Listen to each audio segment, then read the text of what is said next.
लक्ष्मी निवास निलयम विलीन विलयम निधाय हृदि वीरम आत्मानुशासनमहं वक्षे मोक्षाय भव्यानाम्।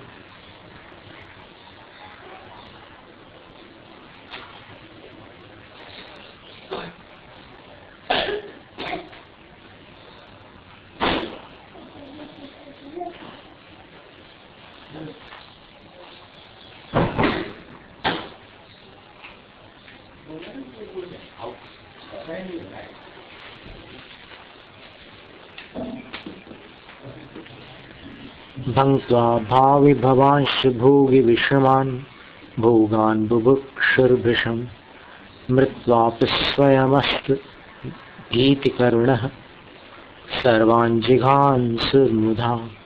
यद्यत् साधु विगर्हितं हतमतिस्तस्यैव ते कामुकः कामक्रोधमहाग्रहाहितमनाः किं किं न कुर्याज्जनः।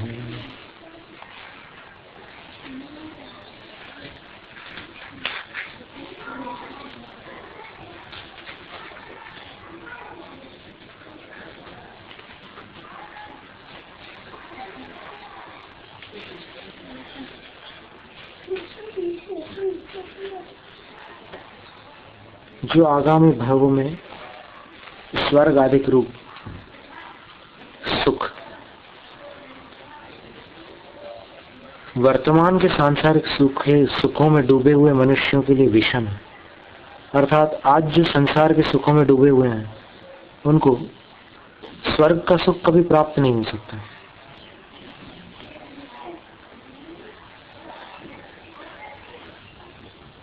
ऐसे आज के सांसारिक सुखों को बड़ी कठिनाई से जो अज्ञानी प्राणी भोगने की अत्यधिक इच्छा करता है, वे सांसारिक सुख सर्प के समान भयंकर है।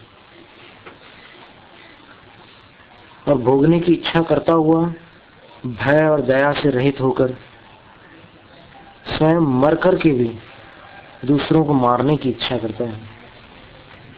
जिस जिस निकृष्ट कार्य की साधुजन निंदा करते हैं, धिक्कार है कि दुर्बुद्धि मनुष्य उस कार्य की कामना करता है।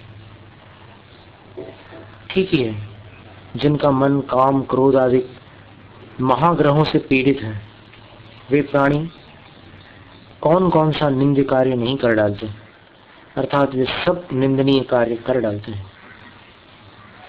ये इंद्रियों के सुख सर्प के समान भयंकर है। जिस प्रकार सर्प के काटने से प्राणी को संताप और मृत्यु प्राप्त होती है, उसी प्रकार इन इंद्रिय सुखों के कारण विषयी जनों को संताप और मरण आदि दुख सहने पड़ते हैं। फिर भी अज्ञानी जीव उन विषयों को भोगने की इच्छा करते हैं। उन्हें न तो मरण का भय होता है, न दूसरों के प्राणियों के घात के प्रति कोई दया उत्पन्न होती है। वे सुख पाने के लिए मरने मारने को तैयार हो जाते हैं और वे उन विषयों में पढ़कर स्वयं तो मरते ही, अपना नाश तो करते ही हैं, साथ में अन्य मित्रों को भी उन्हीं विषयों में प्रवृत्त कराकर उनका भी घात करते हैं।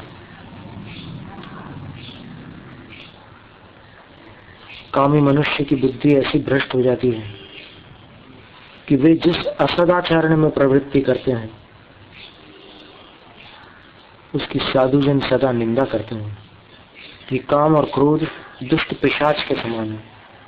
उनसे पीड़ित प्राणी ग्राह्य और अग्राह्य का विचार न करके किसी भी कार्य को कर बैठता है।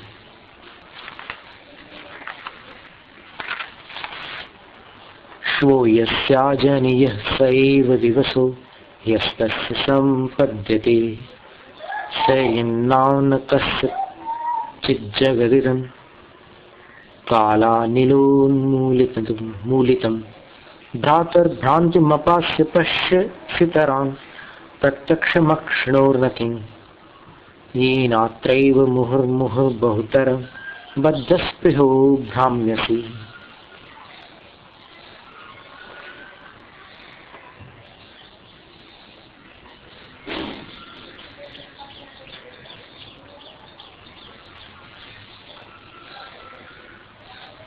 जो कल का दिन था वो कल बन जाता है। क्या अद्भुत बात है।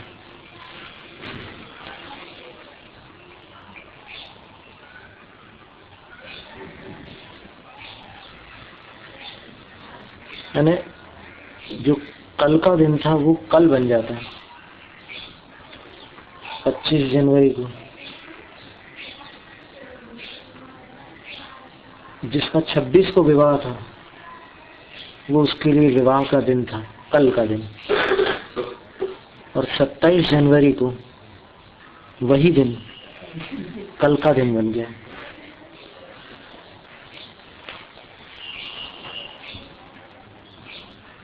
यहाँ कोई भी वस्तु स्थिर नहीं है।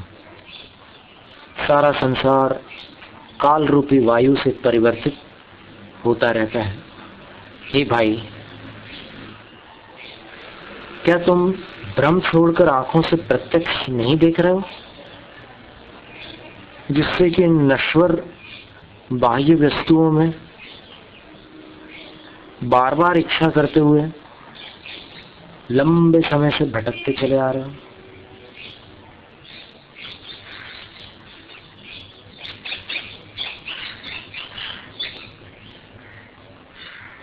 कितना करुणापूर्ण उपदेश है कि जो कल का दिन था वो कल का दिन बन जाता है। यानी जो आगामी कल था,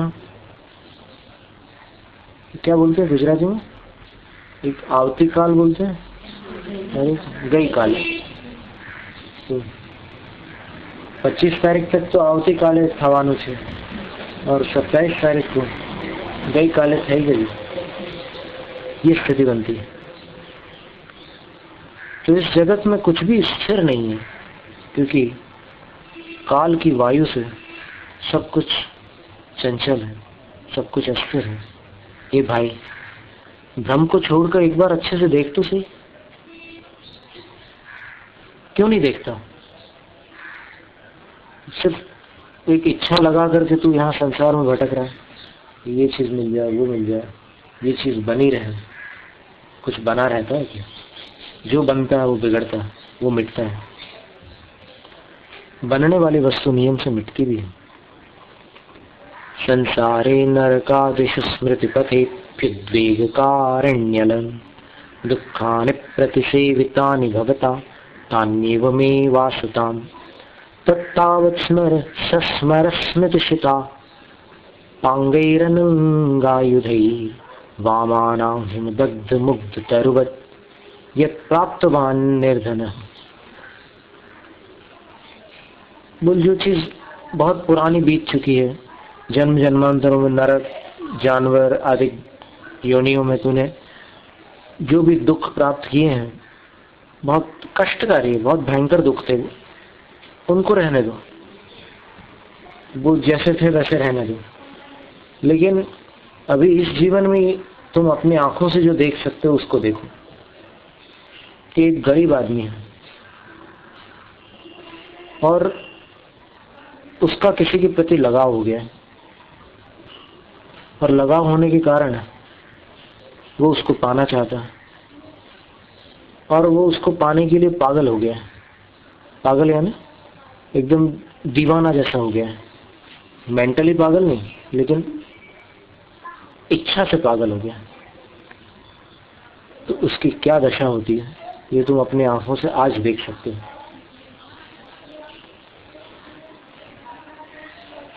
तो वो जो दुख है नरकों में जो भोगे हैं, या फिर जानवरों के योनि में जाकर के जो दुख भोगे हैं, उनकी बातें तो छोड़ो। अभी तो तुम मानव की स्थिति देख लो कि जो गरीबी से पीड़ित है और फिर बड़ी बड़ी आकांक्षाएं, बड़ी बड़ी तमन्नाएं, अरमान है, उसकी क्या दशा होती है। पुण्य है नहीं, इच्छा है। ये मिल जाए, वो मिल जाए, ऐसा हो जाए, वैसा हो जाए, लेकिन कैसे हो? उत्पन्नोस्यसि दोष धातु मलवत् देहोऽसि कोपादिवान् साधिव्याधिरस प्रहीण चरितोऽस्यात्मनो वञ्चकः मृत्युव्याप्त मुखान्तरोऽसि जरसा ग्रास्योऽसि जन्मिन् वृथा किम मत्तोस्यसि किं हिताहित हितारि रहिते किम वासि बद्धस्पृह। आचार्य कहते हैं तुम अब पैदा तो हो ही चुके हो,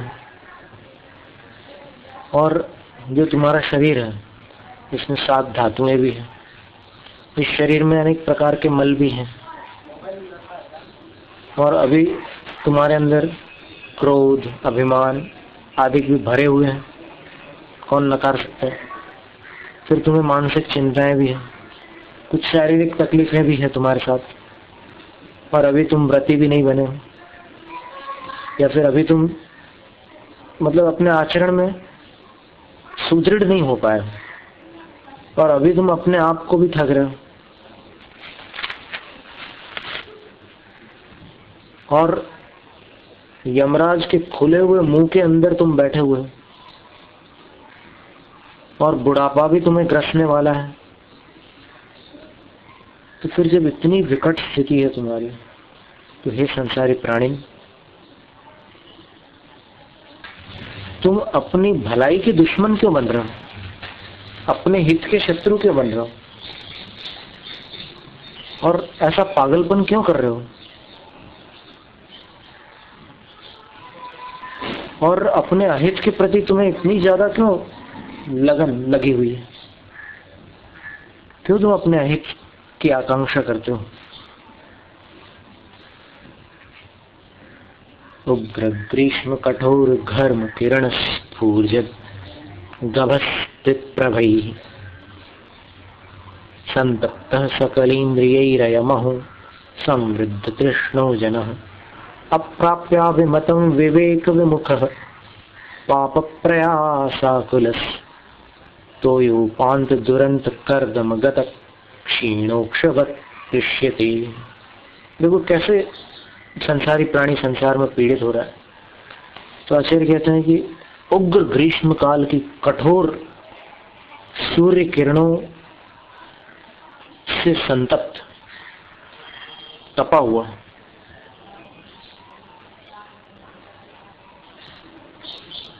मनुष्य जिस प्रकार परेशान होता है, उसी प्रकार यह जो तू है, यह भी तृष्णा के बढ़ जाने के कारण, अब उस घाम से भी प्यास लगती है, और फिर सब इंद्रियों से एक गर्माहट और आकुलता उत्पन्न होती है। आंखों में भी एकदम गर्मी धधकती हुई लगती है, कानों में भी लगता है कि एकदम गरम गरम हवाएं जा रही है, और त्वचा से भी लगता है कि कितना जैसे अंगार बरस रहे हो, गला भी सूखता रहता है, कितना परेशान होता है। इसी प्रकार संसारी प्राणी इच्छित वस्तु को प्राप्त न करते हुए और अपने अंतरंग विवेक से रहित होने के कारण, विवेक से विमुख होने के कारण पाप रूप प्रयासों में व्यस्त रहता है। वो सोचता है कि ऐसा करने से मुझे सुख मिल जाएगा। तो उसकी दशा ऐसी है जैसे एक बैल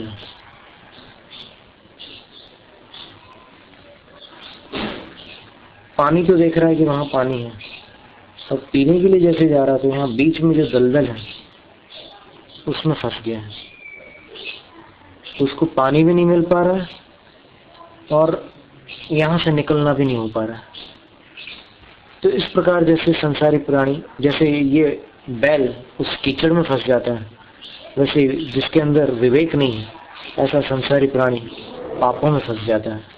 चाहता है कि पानी पी लूं, सुख रूपी जल पी लूं, लेकिन पाप रूपी कीचड़ में ही फंस करके उसका जीवन समाप्त हो जाता है।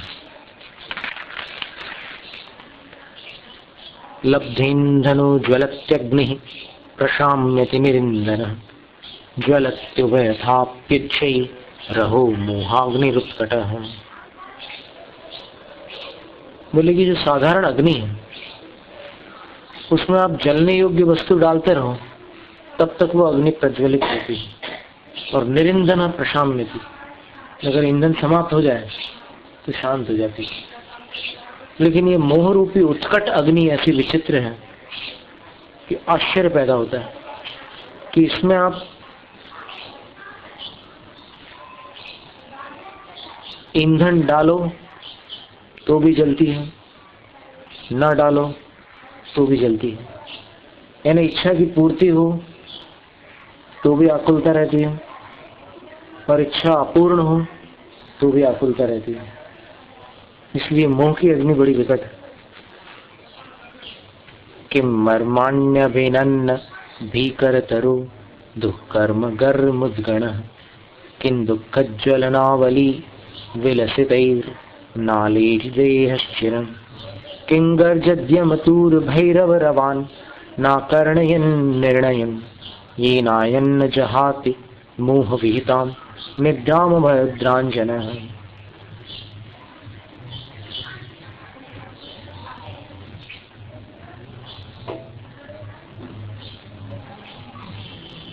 भयंकर जो पाप कर्म रूपी मधुमक्खियों का समूह है,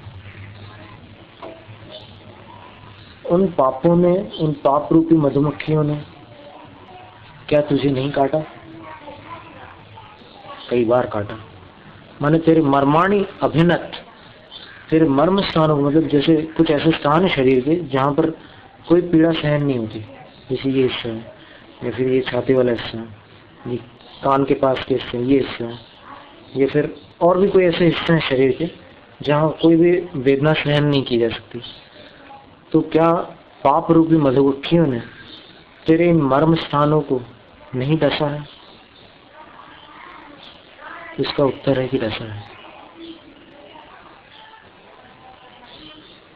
फिर क्या दुख रूपी अग्नि की पंक्ति के विस्तारों से तेरा शरीर चिरकाल तक परेशान नहीं रहा है? अर्थात क्या तेरे शरीर में लंबे समय तक तुझे रोग, बाधाएं, पीड़ाएं नहीं हुई है? इसका उत्तर भी है कि शरीर से भी मैं बहुत समय तक परेशान हूँ। अगर अपन यही ले लो कि एक महीने में कितने दिन अपना स्वास्थ्य बिगड़ता है, तो एक साल में कितने दिन बिगड़ता होगा, और जीवन में कितने दिन स्वास्थ्य खराब रहता होगा, तो लगेगा कि बहुत समय तक शरीर की स्थिति डिस्टर्ब रहती, बिगड़ी रहती। और फिर तीसरा प्रश्न पूछ रहा है कि क्या गरजते हुए यमराज के नगाड़ों के भयंकर स्वर तूने नहीं सुने? मतलब तेरे कान में कभी किसी की मौत का समाचार नहीं पहुंचा? निश्चित पहुंचा। कई बार ऐसे समाचार मिले कि अब वो नहीं रहे, अब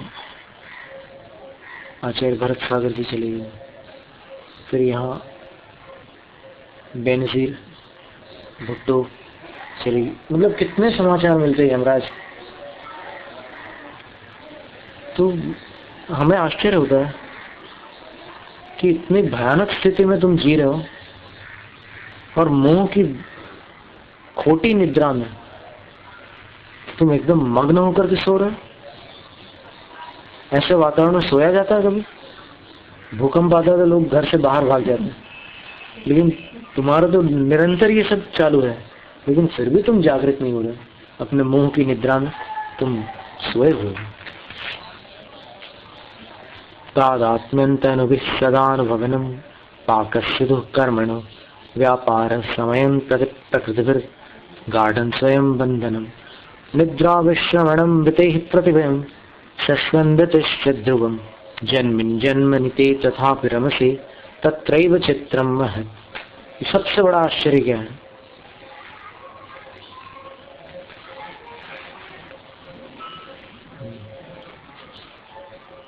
ये संसारी प्राणी इस संसार में शरीर के साथ तो दूध पानी के समान मिल गया। माने अभी तुझे और शरीर को अलग नहीं कर सकते ऐसे छांट करके, एकदम दूध पानी के समान तो मिल गया। और पाप कर्मों का फल निरंतर जारी है।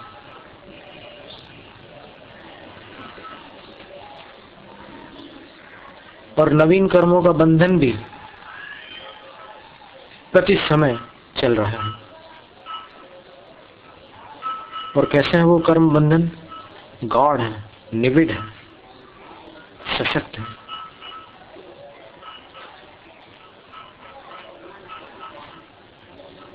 अब निद्रा जो आती है तुझे, वो विश्राम के लिए आती है। जो तू दिन भर उठा पटक करता है, फिर तुझे सोने की जरूरत पड़ती है। और मरने का डर तुझे 24 घंटे बना रहता है, अव्यक्त रूप से, एकदम प्रकट तो नहीं रहता सबका, लेकिन अंदर ही अंदर एक डर रहता है कि एक दिन मुझे भी मरना पड़ेगा, मरना पड़ेगा। और मृत्यु निश्चित है। इतनी भयंकर स्थिति में भी तू इस संसार से प्रेम कर रहा है, और इसी में तुझे अच्छा लग रहा है। ये दुनिया का सबसे बड़ा आश्चर्य। अस्थिस्तूल तुला कलाप घटितम लब्धन शिरा स्नायुभिः चर्माच्छादित मस्र सांद्र विशितैर लिप्तं सुगुप्तं खलैः कर्मारात विरायु रुद्घनिगला लग्नं शरीरालयं कारागारमवैः ते हतमते प्रीतिं वृथा मा कृताः। बोले कि मारी गई है बुद्धि जिसकी, ऐसा तू। देखो आचार्य महाराज ने पहले कहा था कि कुछ बातें कड़वी लगेंगी तुम्हें, लेकिन उसका फल मधुर होगा, इसलिए तुम डरना मत। कहीं कहीं कड़वी दवा भी हम पिलाएंगे तुम्हें, तो घबराना मत। क्या क्या है कि तुम्हारे शरीर की अवस्था देखो कैसी है। एक तो तुम्हारे शरीर के अंदर सबसे मूल जो ढांचा है वो एक हड्डियों का पिंजरा है। कैसा है वो? तो उसमें सैकड़ों हड्डियां हैं, पर वो तंतुओं से एक दूसरे के साथ बांधी हुई है। तो वो हड्डियां अलग अलग नहीं हो रही, एक दूसरे से तंतुओं द्वारा जुड़ी हुई है। और फिर ऊपर जो आवरण है वो चमड़े का आवरण है, लेकिन उस चमड़े के आवरण के भीतर क्या है? खून और मांस के पिंड हैं। लेकिन चमड़े के कारण ये जो अपवित्र वस्तुएं हैं वो बाहर से दिखाई नहीं देती, और दुष्ट कर्म रूपी शत्रुओं के द्वारा इस शरीर रूपी पिंजरे को आयु रूपी जंजीर के साथ, आयु रूपी जंजीर के द्वारा आत्मा के साथ बांध दिया गया। तो इस शरीर को तुम पा करके बहुत खुशी मत मनाओ, क्योंकि ये जेल खाना है। इस जेल में आत्मा को आयु कर्म रूपी जंजीर के द्वारा, बेड़ी के द्वारा बांधा गया है। इसलिए ये हतमति अर्थात मारी गई है मति जिसकी, इस शरीर से प्रेम मत करो, इसको जेल खाना समझो। शरणमशरणम शरणमशरणम वो बंधवो बंधमूलम चिरपरिचित दारा द्वारमापद्गृहाणाम विपरिमिषद पुत्राः शत्रवः सर्वमेतत् त्यजत भजत धर्मं निर्मलं शर्म कामाः। तुम्हारा घर घर नहीं है, तुम्हारे बंधु बंधन के कारण है। चिर परिचित जो तुम्हारी पत्नियां हैं वो विपत्तियों के घरों के द्वार हैं, की द्वार है। तुम्हारी जो पत्नियां हैं वो विपत्तियों के घरों की द्वार है। और विचार करो तो तुम्हें पता चलेगा कि तुम्हारी जो संतान है वो भी एक प्रकार से दुश्मन है। तो एतत् सर्वम त्यजत, इन सबको छोड़कर धर्म को भजो, निर्मल धर्म को भजो। यदि सचमुच सुख की कामना हो तो तत्कृत्यं किमिहीन्द्रनैरिव धनै राशाग्निसन्दुक्षणैः सम्बन्धेन किमंग शश्वदशुभैः सम्बन्धिभिर्बन्धुभिः किं मोहा हि महाबलेन बिलेन सदृशा देहेन गेहेन वा देहिं याहि सुखाय ते सममनं ममं मागाः प्रमादं मुधा।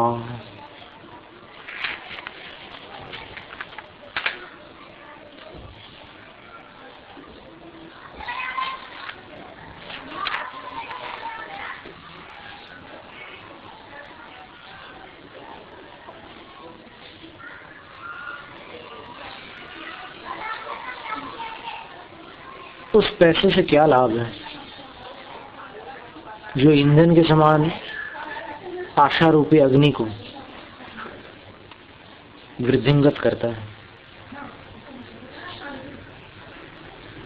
उस संबंध से क्या लाभ है, संबंधी जनों के उस अशुभ संबंध से क्या लाभ है, और मोह रूपी सर्प के महाबिल के समान शरीर रूपी घर से भी क्या लेना देना है ये संसारी प्राणी।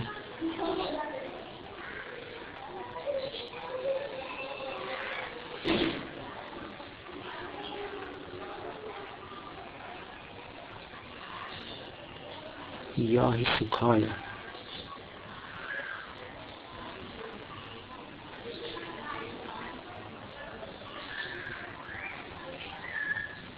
तुम उस शांति को प्राप्त करो। यदि सुख पाना चाहते हो तो तुम शांति को प्राप्त करो और इस प्रमाद को छोड़ दो, इस व्यर्थ के प्रमाद को छोड़ दो। यानी ये जो तुम भूल कर रहे हो, असावधानी कर रहे हो, इसको छोड़कर तुम शांति को प्राप्त करने का प्रयास करो। बाकी सब चीजें कोई काम की नहीं है। आदावेव महाबलैरविचलन् पट्टेन बद्धा स्वयं रक्षाध्यक्ष भुजासि पंजरवृता सामंत संरक्षिता लक्ष्मीर्दीप शिखोपमा क्षतिमताम् आपश्यतां नश्यति प्रायः पातित चामरानिलहत्यै वान्यप्रकाशानृणाम्।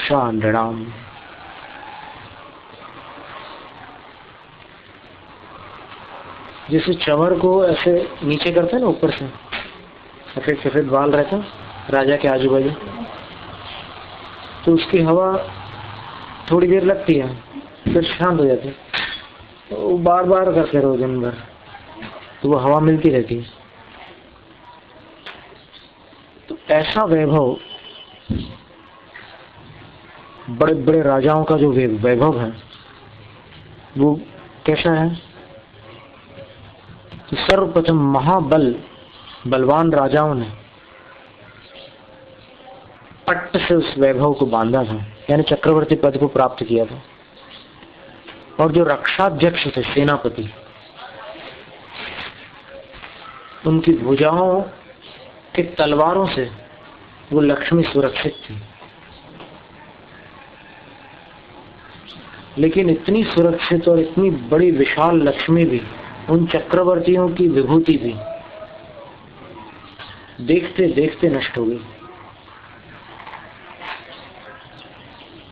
तो फिर सामान्य मनुष्यों की जो लक्ष्मी है उसके बारे में क्या आशा रखी जाए?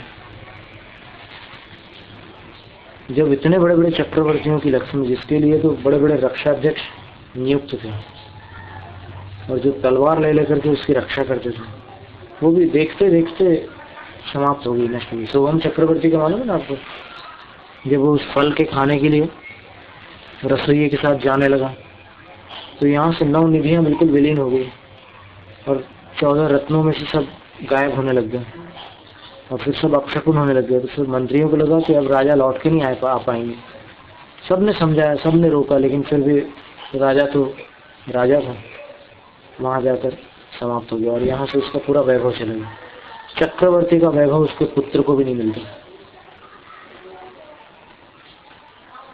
जो उसके पुण्य से बंधा था, उसके भाग्य से उसको मिला था, और उसके पुत्र का उतना भाग्य हो नहीं सका। क्योंकि चक्रवर्ती का पुत्र कभी चक्रवर्ती नहीं होता।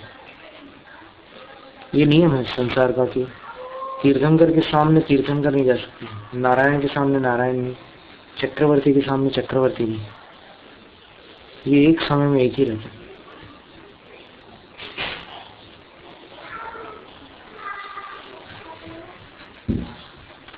तो जब उनकी लक्ष्मी भी हवा के झोंके के समान विलीन हो गई, कोई देखते रह गए सब बाकी से, तो फिर बाकी मनुष्यों की जो विभूति है उसके बारे में क्या आशा रखोगे? चाहे वो बिल गेट्स हो या वॉरेन बुफेट हो, वर्ल्ड के सबसे पैसे वाले लोग, लेकिन कब तक स्थिर रहेगी उनकी लक्ष्मी? फिर आचार्य कहते हैं कि तू किस प्रकार दुखी हो रहा है संसार में। देख, दीप्तो भयाग्रवातारी दारू दरग कीटवत जन्म मृत्यु समाश्लिष्टे शरीरे बत सीदसी। बोले एक ऐसे डंडी है, ये जो एरंड होता है ना, क्या बोलते हैं यहाँ पर, अरंडी, एरंडा, तो उसका जो डंठल होता है वो अंदर से पोला होता है, पपीते के पत्ते के डंठल के समय ऐसे फूंक मारो तो उधर से हवा निकले, ऐसा रहता है। अब उसके अंदर कोई कीड़ा चला गया और जंगल में आग लग गई, तो आग ऐसी लगी कि ये कोना भी जल रहा है और ये भी जल रहा है। वो कीड़ा कभी इधर भागता है कभी इधर भागता है, कितना दुखी होता है। बस इसी प्रकार बोले कि तुम जन्म और मृत्यु, ये दो अग्नियां हैं, और ये जो डंठल है ये शरीर है तुम्हारा, इसमें तुम्हारी आत्मा ऐसे आकुलित व्याकुलित हो रही है।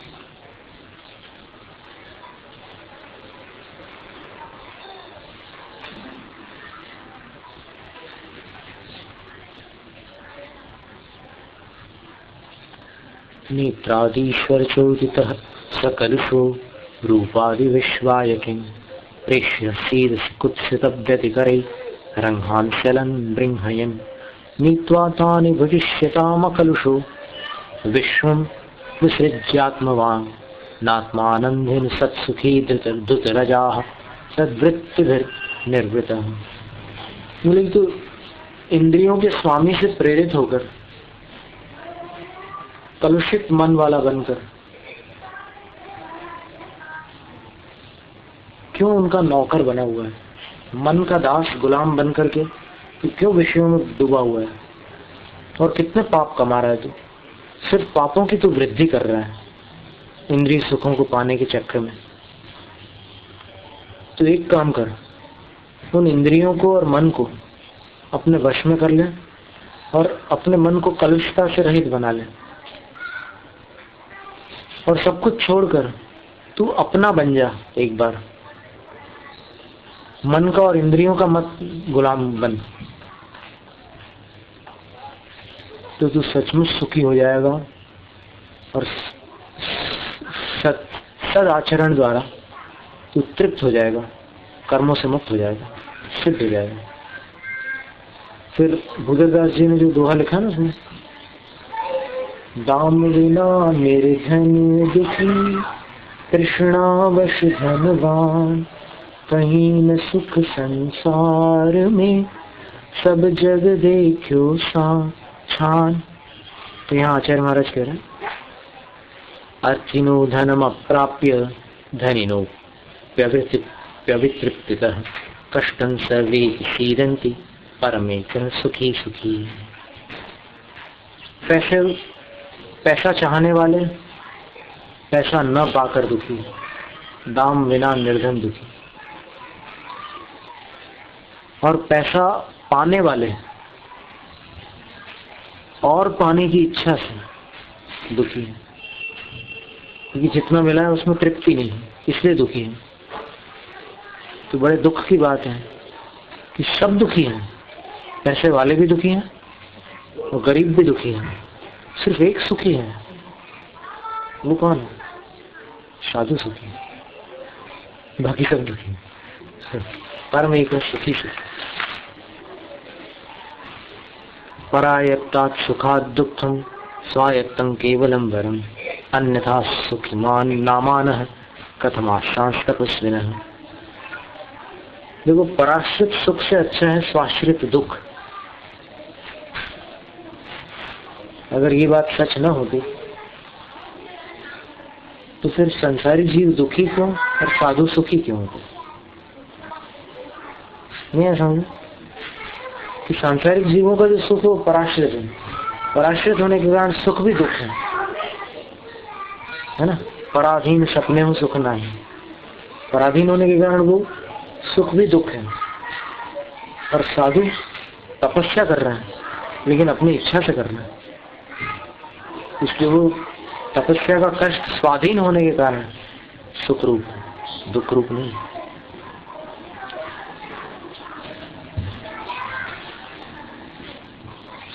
फिर क्या सुंदर बात लिखी है साधु के बारे में, क्या अद्भुत है साधु का स्वरूप। यदि तत्स्वच्छंदम विहरणमकार्पण्यमशनं सहायैः संवासं श्रुतमुपशमैकश्रम फलम् मनोमन्दस्पन्दं बहिरपि चिरायाति विमृशन् न जाने कस्येयं परिणतिरुदारस्य तपसः।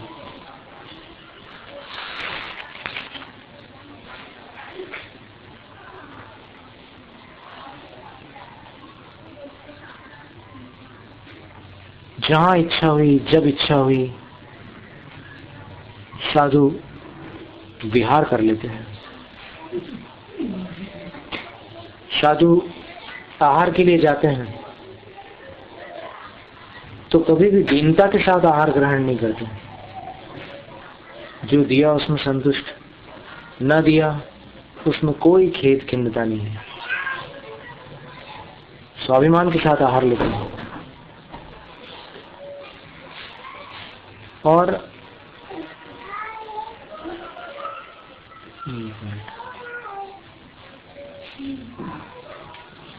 ये रेस स्पष्ट नहीं था, इसलिए अर्थ में दिक्कत है। उनकी संगति हमेशा अच्छी रहती है साधुओं की, हमेशा। साधु कभी कुसंगति नहीं करते।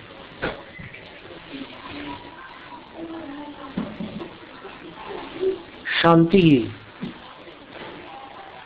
जिसका एक परिणाम है, ऐसा स्वाध्याय करते हैं।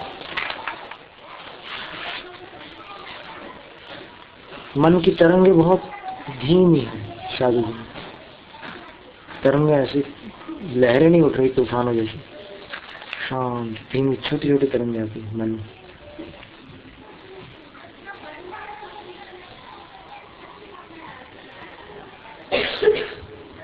और बाह्य प्रवृत्ति भी एकदम संयत है।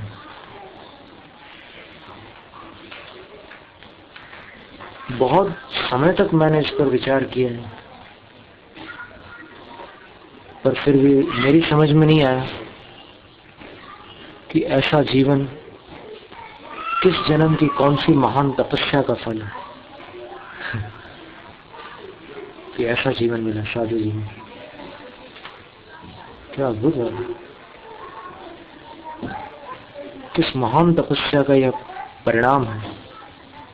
ये बहुत विचार करने के बाद भी, लंबे समय तक विचार करने के बाद भी समझ में नहीं आया कि किस जन्म की तपस्या का ऐसा फल है, साधु जीवन मिल गया।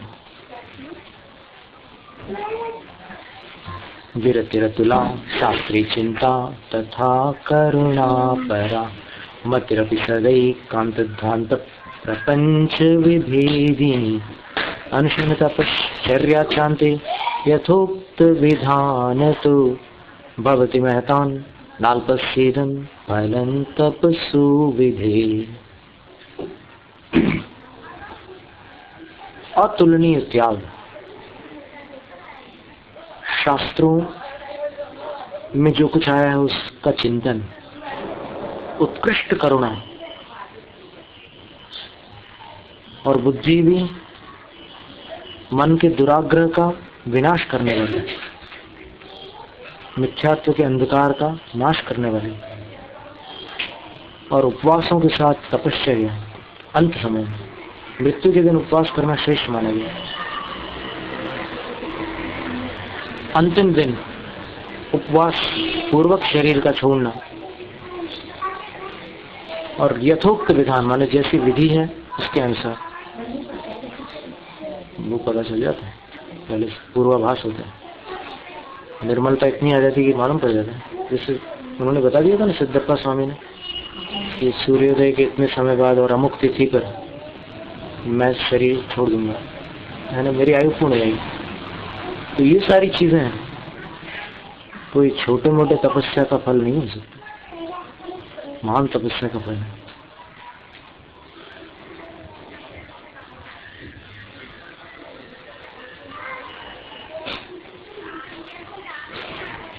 उपाय को दूरक्षे स्वतस्तत इतोन्यतः सर्वतः पतन प्राये काये कोयं तवाग्रह। करोड़ों उपाय करो तो भी ये शरीर बचता नहीं, अपने आप नष्ट हो जाता है, या उसके कारण नष्ट हो जाता है, यहाँ से नष्ट हो जाता है, या अन्य कहीं से इसका नाश हो जाता है। सब तरफ से इस शरीर का तो अंत निश्चित है, फिर भी इस शरीर में रहने का तेरा कौन सा विचित्र आग्रह है कि जो इसी में तू अमर रहना चाहता।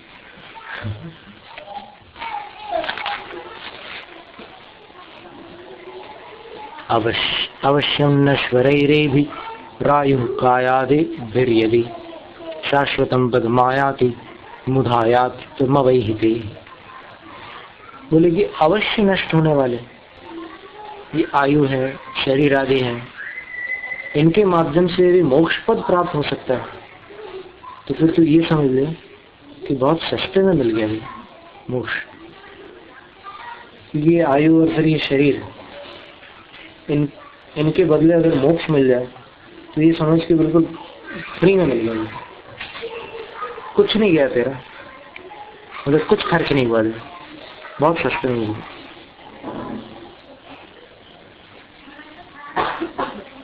ठीक है, 20 का भी हो गया।